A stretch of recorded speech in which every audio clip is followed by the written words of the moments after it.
Direito Penal, Lei Penal no Espaço. Continuando o estudo da Lei Penal no Espaço, vamos agora tratar da Lei Penal ao Espaço relacionada a uma pessoa específica, ou seja, in persona. Dessa forma, nós iremos falar sobre as imunidades. E para isso, precisamos abordar de forma superficial o que é a jurisdição. E nesse caso, teremos um conceito lato sensu e um conceito stricto sensu. Em relação ao conceito lato sensu, trata-se do poder atribuído ao Estado de forma legislativa, administrativa ou judiciária. Portanto, como já estudamos anteriormente, trata-se de um dos atributos da soberania. Já em relação à jurisdição stricto sensu, que é a que mais nos importa, trata-se da jurisdição judicial ou também conhecida como jurisdicional. E em relação às imunidades, nós podemos dizer que elas são determinados privilégios que garantem a isenção no exercício de determinada função.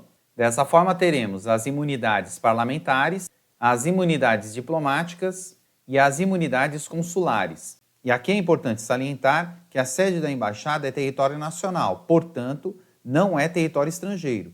Em relação às imunidades parlamentares, nós estudamos elas de forma mais detida quando das aulas de direito constitucional. Caso você tenha o nosso fichamento, clique nesse link e será direcionado ao fichamento respectivo.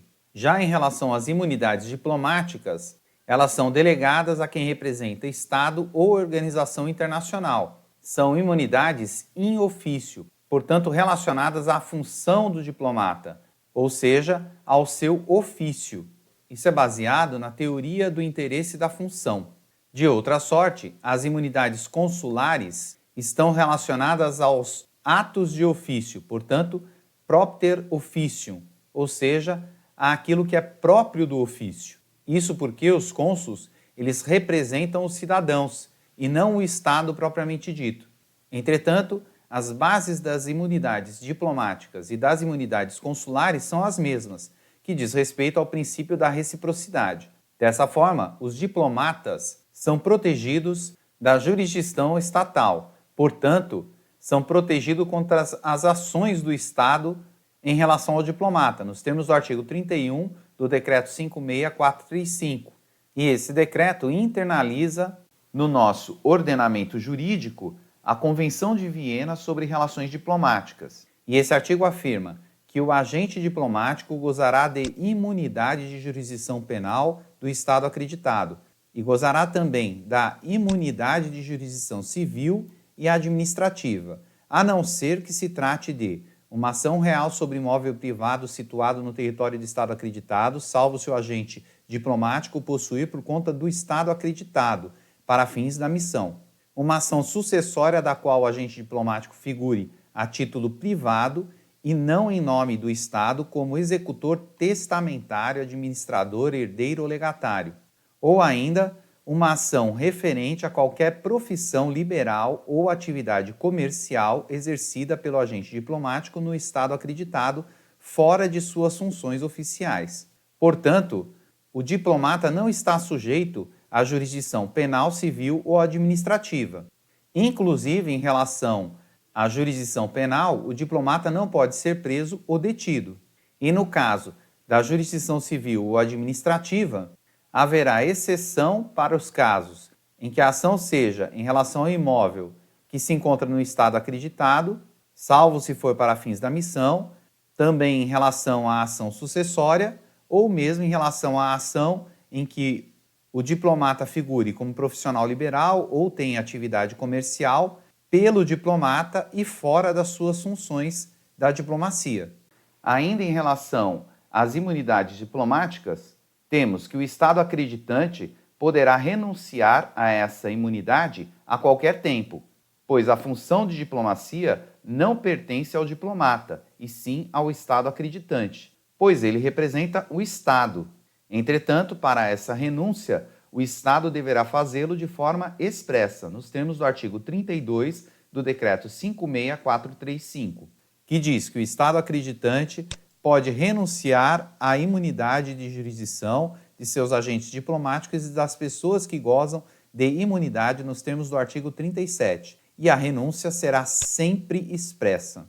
Em relação ao alcance das imunidades diplomáticas, teremos que o artigo 37 do Decreto 56435 diz que ela é extensiva aos familiares do diplomata, bem como ao pessoal administrativo e técnico da embaixada e seus familiares. Entretanto, isso não alcança os familiares que são nacionais, bem como o pessoal administrativo e técnico e seus familiares, caso sejam nacionais. E ainda, no caso do pessoal administrativo e técnico e seus familiares, a imunidade civil e administrativa só alcança os atos de ofício dessas pessoas, portanto, são propter officium.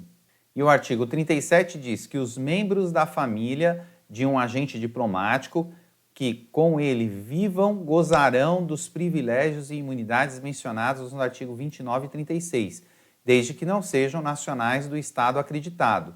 E ainda, os membros de pessoal administrativo e técnico da missão, assim como os membros das famílias com que eles vivam, desde que não sejam nacionais do Estado acreditado, nem nele tenham residência permanente, gozarão dos privilégios e imunidades mencionados nos artigos 29 a 35, com ressalva de que a imunidade de jurisdição civil e administrativa do Estado acreditado, mencionado no parágrafo 1º, artigo 31, não se estenderá aos atos por eles praticados fora do exercício de suas funções, e ainda gozarão dos privilégios mencionados no que respeita aos objetos importados para a primeira instalação. Portanto, até em relação à imunidade tributária, eles têm restrições. Já em relação às imunidades consulares, também conhecida como imunidades propter officium, ele somente alcança os atos oficiais, conforme descrito no artigo 41 a 44 do Decreto 61078, que internalizou a Convenção sobre Direitos Consulares e diz respeito às ações penais, civis e administrativas. Entretanto, todas relacionadas a atos de ofício, inclusive em relação à prisão ou detenção, eles, no caso, os cônsuls podem ser detidos ou presos no caso de crimes graves ou com trânsito em julgado. E ainda em relação à imunidade civil ou administrativa, ela será excetuada no caso de ações em que o cônsul tenha contratos como não agente do Estado acreditante, ou ainda com relação à ação por terceiros em que haja danos em veículos, aeronave ou navio no Estado local. Já em relação ao alcance das imunidades consulares, ela é extensiva somente aos funcionários consulares e também em relação aos seus atos de ofício. Tudo isso porque, conforme já foi dito, os cônsuls eles representam os cidadãos e não o Estado acreditante. Em relação aos artigos, teremos que, conforme o artigo 41, os funcionários consulares não poderão ser detidos ou presos preventivamente, exceto em caso de crime grave ou em decorrência de decisão de autoridade judiciária competente. E ainda, exceto nos casos previstos acima, os funcionários consulares não podem ser presos nem submetidos a qualquer outra forma de limitação de sua liberdade pessoal, senão em decorrência de sentença judicial definitiva. E ainda, em caso de detenção, prisão preventiva ou instalação de processo penal, o Estado receptor deverá notificar imediatamente o chefe da repartição consular. E caso seja o próprio cônsul objeto das medidas, o Estado receptor levará o fato a conhecimento do Estado que enviar por via diplomática. Portanto, o Estado acreditante deverá sempre informar essa situação.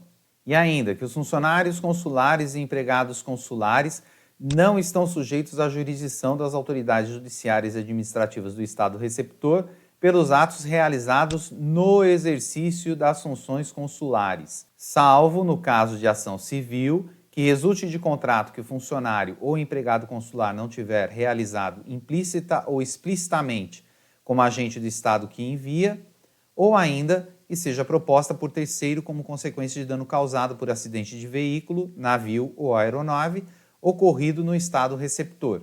Dessa forma, é importante perceber as diferenças que existem entre as imunidades diplomáticas e as imunidades consulares, pois estas, com certeza, determinarão o tipo de ação que será tomada em relação às suas funções ou em relação a crimes, que eventualmente eles, seus funcionários ou mesmo seus familiares cometerem. E é importante asseverar que em nenhuma dessas circunstâncias de imunidade no estado acreditado, ou seja, o estado em que o diplomata ou o cônsul exerce as suas funções, eximirá esse diplomata ou cônsul da persecução penal, civil ou administrativa pelo próprio estado acreditante, ou seja, o estado originário. Portanto, ainda que ele tenha imunidade dentro do estado acreditado, o estado acreditante, que é o estado que envia ele ao estado acreditado, poderá processá-lo pelos crimes que ele cometeu no estado acreditado.